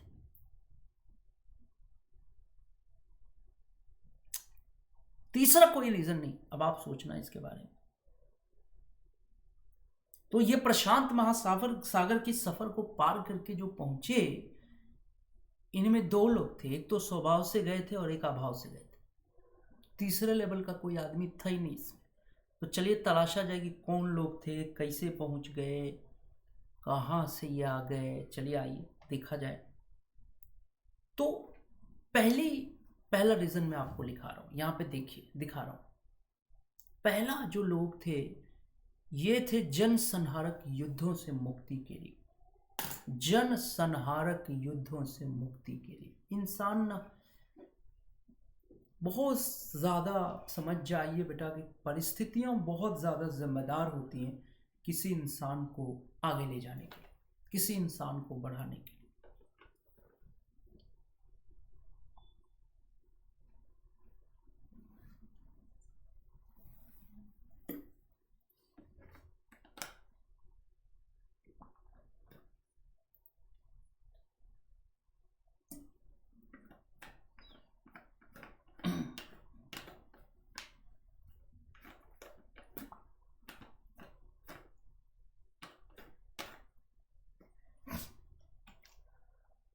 तो यहां पर मैं कह रहा था कि जन संहारक युद्धों से मुक्ति के लिए, समझ में आ रहा है। मैंने यूरोप में उस जमाने में लड़ाइयां चल रही थी, बड़ी भीषण भीषण लड़ाइयां होती थी। बहुत से लोग थे जो इन मार काट से ऊब चुके थे। आपको तो पता ही है, धर्म के नाम पर, धर्म के नाम पर, धर्म के नाम पे, राजनीति के नाम पे, मने यूरोप में जबरदस्त मार काट से लोग ऊब चुके थे।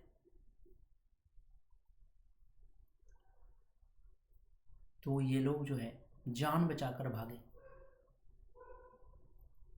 क्योंकि उनको लगा कि अमेरिका ही ऐसी जगह है जहां पर जाकर हमको शांति मिलेगी। तो ये जन संहारक युद्धों से मुक्ति के लिए लोग निकले और जाकर वो अमेरिका में बस गए। मेरी बात समझ में आ गई बेटा? लक्ष्य तक पहुंचने के लिए सबसे जरूरी चीज होता है कि आपके पास एक मजबूत रीजन होना चाहिए, एक मजबूत कारण होना चाहिए कि आप लक्ष्य तक क्यों जाना चाहते हैं। आप आईएएस अधिकारी क्यों बनना चाहते हैं? एक बड़ा जेन्युइन क्वेश्चन इंटरव्यू में पूछा जाता है, क्यों बनना चाहते हैं? तो बच्चे जवाब देते सर हम इसलिए बनना चाहते हैं, इसलिए। बहुत से लोग तो ऐसे हैं, वो जवाब देते हैं कि इसमें चार्मिंग बहुत है, इसमें पैसा बहुत है, वो सब अच्छे हैं। लेकिन this is not valid reason for the UPSC, for the IAS office. एक मजबूत कारण होना चाहिए। मजबूत कारण यही है कि मैं देश की सेवा करना चाहता हूँ, मैं समाज की सेवा करना चाहता हूँ। So I want to become IAS officer in future. ये मेन रीज़न है। एक मजबूत कारण अगर आपके पास हो तो आप आगे बढ़ सकते हैं। समझ में आ गया?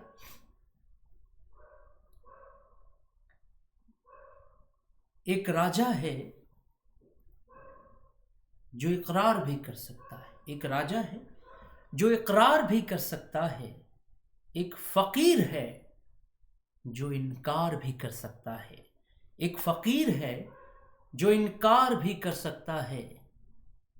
जागते रहिए कि सदा लगाने वाला लूटने वालों को होशियार भी कर सकता है।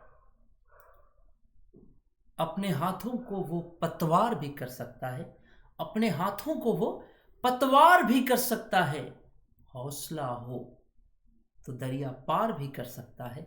हौसला हो तो दरिया पार भी कर सकता है। तो पहला जो ये रीज़न है वो मैं आप लोगों को लिखवा रहा हूँ। इस रीज़न को नोट करिए, बड़ा प्यारा रीज़न है कि क्यों अमेरिका में जो है लोग क्यों यूरोप से भागकर अमेरिका पहुँचे। 5000 किलोमीटर प्रशांत महासागर का सफ़र तय किया लकड़ी की नौका में, जान पर हथेली लेकर। मैंने कहा ना कि बिना मजबूत इरादों के इंसान किसी चीज़ को कर नहीं सकता। तो मजबूत इरादे जो थे वो कुछ मजबूत इरादों को लेकर ये लोग पहुँचे। पहला जो इरादा था आपको मैंने बता ही दिया कि वहाँ यूरोप में जो जनसंहारक युद्ध हो रहे थे उन युद्धों से कुछ लोग बहुत परेशान थे और वो अपनी जान बचाकर जो है यूरोप से भागकर अमेरिका पहुँचे ताकि वहाँ पर उनको शांति मिले। तो पहला रीज़न हम लोग क्या लिखेंगे? जनसंहारक युद्धों से बचने के लिए। पहला, जनसंहारक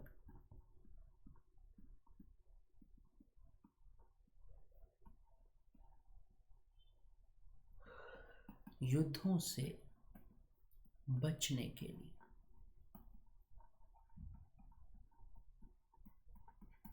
कुछ लोग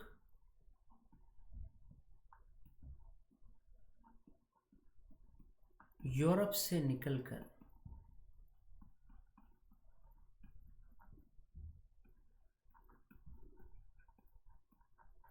अमेरिका पहुंचे।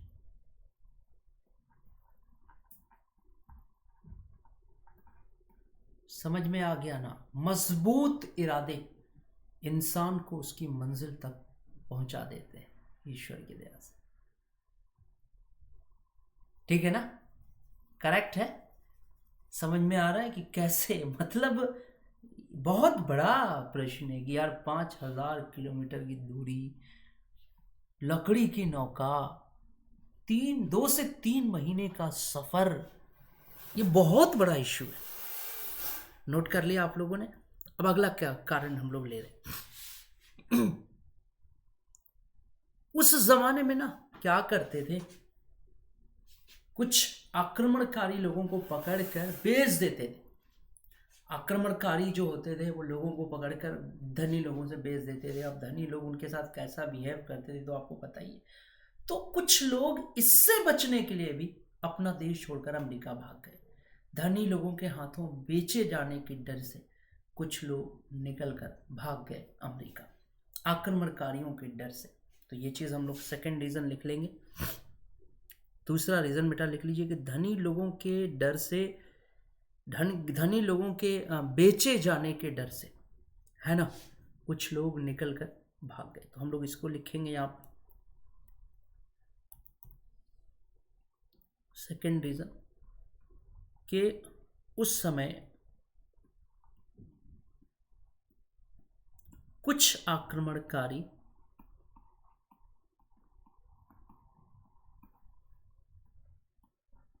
है ना लोगों को पकड़कर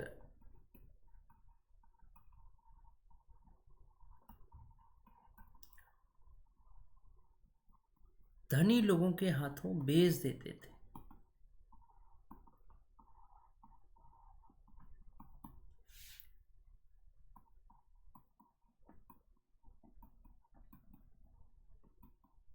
बेच देते थे। अतः डर कर ऐसे लोग भी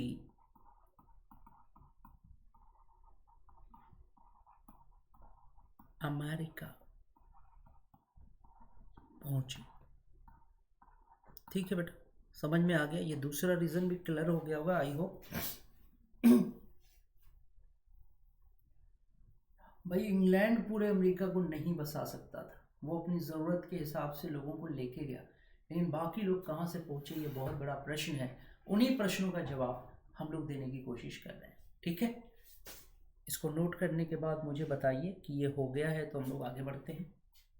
हम लोग पढ़ रहे हैं अमेरिका की क्रांति। We are just discussing about the American revolution.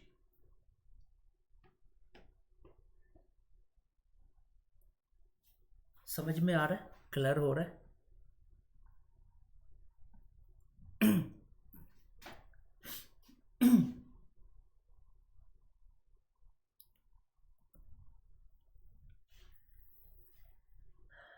अब तीसरे नंबर पर आ जाइए। पैसा कमाने के लिए अमेरिका नया नया खोजा गया था, वहाँ पे संसाधन बहुत ज़्यादा थे। बहुत से लोग ऐसे होते हैं ना, बहुत से लोग ऐसे होते हैं जो इस बात की ताक में रहते हैं कि कहाँ पर अपॉर्चुनिटी ज़्यादा है, वो वहाँ पर अटैक करते हैं। तो बहुत से लोग ये सोच रहे थे कि अमेरिका नया है, अभी संसाधन ज़्यादा है, अभी वहाँ हम लॉट ऑफ अर्निंग कर सकते हैं। तो ये तीसरा रीज़न था कि लाभ कमाने के लिए बहुत से लोग अमेरिका पहुंचे, जान हथेली पर लेकर। मैंने कहा ना कि कुछ ना कुछ मजबूत इरादे होते हैं। तो आगे बढ़ते हैं, इसको हम लोग मिटा देते हैं।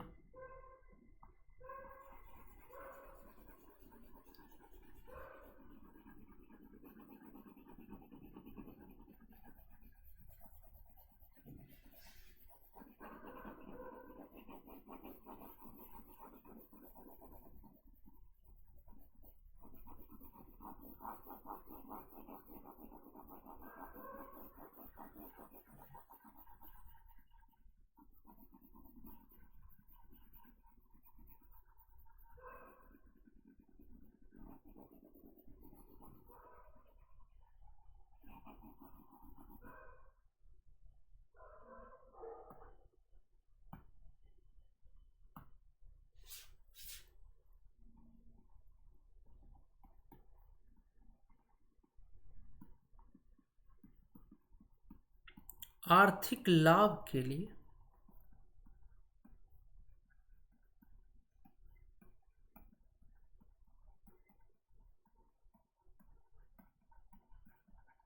अमेरिका पहुंचे। क्यों? क्योंकि अमेरिका नया नया खोजा गया था, वहाँ संसाधन बहुत ज़्यादा थे, वहाँ पर अर्निंग के चांसेस बहुत ज़्यादा थे। तो कुछ लोग इसलिए पहुँचे कि हम ज़्यादा से ज़्यादा वहाँ पे अर्निंग कर सके। No risk no game, no gain without pain. ठीक है, इसको नोट कर लीजिए, आप लोग लिख लीजिए। कुछ लोग आर्थिक लाभ कमाने के लिए अमेरिका पहुँचे।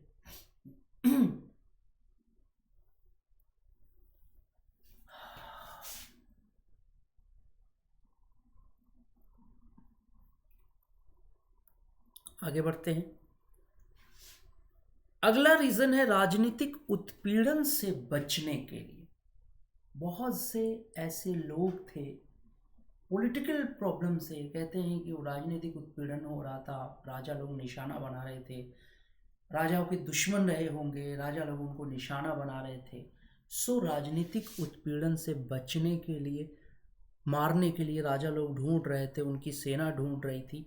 सो ये भी एक बहुत बड़ा बिग रीज़न था कि राजनीतिक उत्पीड़न से बचने के लिए कुछ लोग अमेरिका पहुंचे। हम लिखेंगे इसके बारे में भी। कुछ लोग राजनैतिक उत्पीड़न से बचने के लिए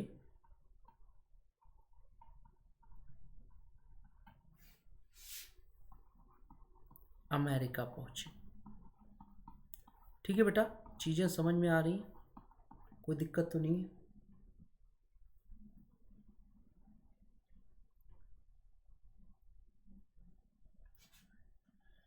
राजन राजनीतिक उत्पीड़न से बचने के लिए कुछ लोग अमेरिका पहुंचे, है ना, क्योंकि राजा लोग जो थे ना अपने दुश्मनों को, अपने विरोधियों को निशाना बनाते थे। मान लीजिए राजा, उसकी सेना जो है पीछे लगी है, उनको मारने के लिए लगी, तो जान बचाने के लिए कहाँ जाएं, किस देश में जाएं, तो सोचा कि ऐसी जगह चले जाएं जो एकदम निर्जन हो, जहाँ पे लोग कम हो, जहाँ पे जो है जान बचाने के लिए। तो एक रीज़न ये भी था कि राजनीतिक उत्पीड़न से बचने के लिए कुछ लोग भागकर कहाँ पहुँच गए, अमेरिका पहुँच गए, कि शायद यहाँ पे शांति मिले, यहाँ पे जान बचे। अगला रीज़न लेते हैं, धार्मिक उत्पीड़न से बचने के लिए। तो भाई ये भी एक बहुत बड़ा रीज़न था। एक्चुअली में उस वक्त पुनर्जागरण के कारण पूरे यूरोप में प्रोटेस्टेंट और कैथोलिक वर्ग बन चुका था, और ये जो दोनों वर्ग थे वो एक दूसरे के एकदम खून के प्यासे हो रहे थे।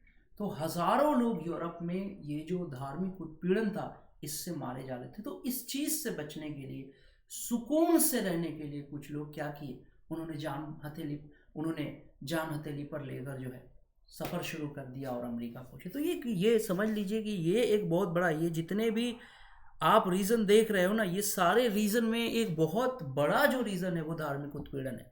कि यूरोप में पुनर्जागरण के बाद, है ना, कैथोलिक और प्रोटेस्टेंट जो लोग थे वो अपनी जान बचाने के लिए अमेरिका पहुंचे।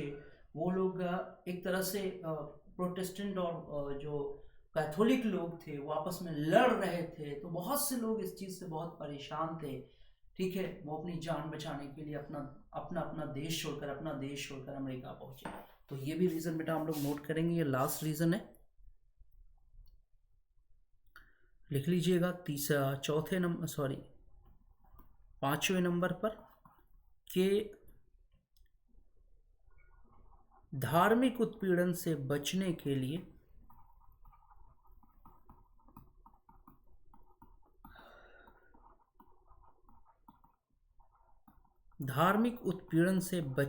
लिए कुछ लोग अमेरिका पहुंचे। ठीक है ना, इसमें आप इसको थोड़ा सा और एलोब्रेट कर सकते हो, और आप इसको बढ़ा के लिख सकते हो कि भाई धार्मिक उत्पीड़न से क्या सेंस था। इतना ही नहीं, मान लीजिए अगर आप कुछ बढ़ाना चाहते हैं, तो धार्मिक उत्पीड़न से मतलब यही था कि पुनर्जागरण के बाद यूरोप में ईसाई धर्म दो भागों में बट गया, प्रोटेस्टेंट और कैथोलिक। कैथोलिक जो थे वो रूढ़िवादी थे, प्रोटेस्टेंट उदारवादी थे, कैथोलिक रूढ़िवादी थे। अब ये दोनों आपस में टकराते रहते थे, कभी कभी तो इतना खुरेजी हो जाती थी, इतना नरसंहार हो जाता था आपस में कि मतलब काफी लोग मारे गए। कुछ लोग ऐसे थे बहुत परेशान थे कि भाई कैसे यहां से निकले, कैसे भागे। तो ऐसे ही कुछ लोग जो है अपनी जान बचाकर यूरोप से भागकर कहां पहुंच गए, अमेरिका पहुंच गए। ठीक है बच्चों, तो इस चीज को नोट कर लीजिएगा। और बच्चों आज की क्लास में बस इतना ही है। हम लोगों की क्लास की टाइमिंग मैं आपको फिर से एक बार ध्यान दिला देता हूं कि क्लास की टाइमिंग का ध्यान रखें आप लोग। देख लीजिए, क्लास की टाइमिंग हम लोगों की है सुबह में 11 बजे से और शाम को 6:30 बजे से। इस क्लास की टाइमिंग पे आप लोग मौजूद रहिए। ठीक है, दूसरी चीज़ ये है कि यहाँ पर आप देखिए, यहाँ पे मैंने मेंस के लिए, जीएस मेंस के लिए मॉडर्न हिस्ट्री में क्लासेस ले रखी हैं, स्पेशल क्लासेस में। अगर वो क्लासेस आपने नहीं देखी हैं तो you should go to the Unacademy platform. आप अनअकैडमी का लर्निंग ऐप डाउनलोड कर मेरा नाम मोहम्मद नदीम सर्च करेंगे, फिर उसके बाद आप स्पेशल क्लासेस देखेंगे जो मैंने मेंस के एस्पेक्ट से लिए हैं।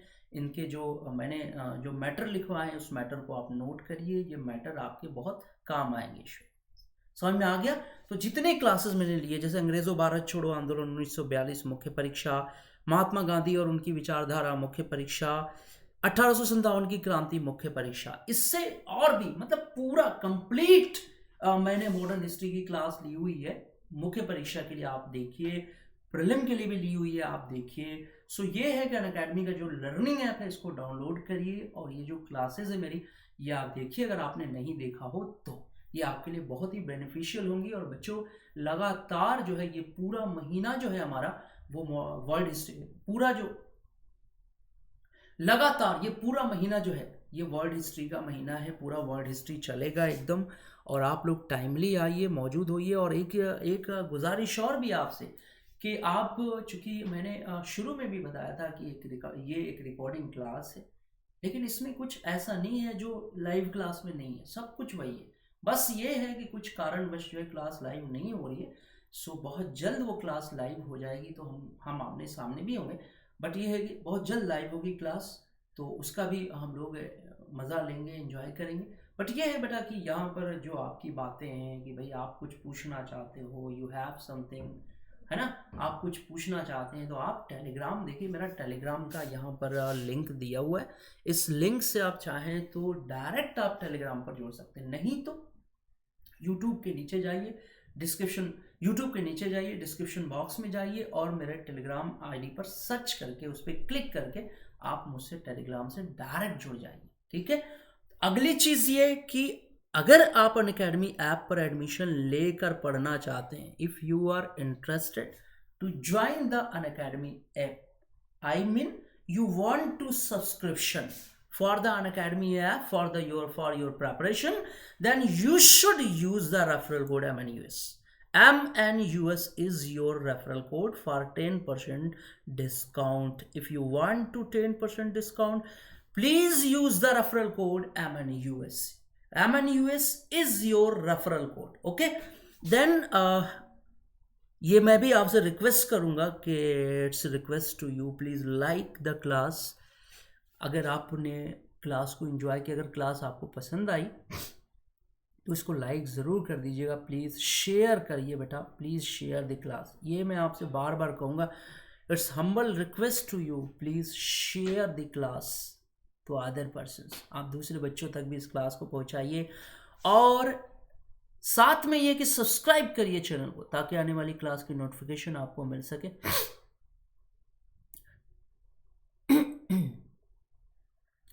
सब्सक्राइब करिए चैनल को ताकि आने वाली क्लास की नोटिफिकेशन आपको मिल सके। बेल आइकन्स का बटन दबाइए, सब्सक्राइब करिए चैनल को ताकि आने वाली क्लास की नोटिफिकेशन आपको मिल सके।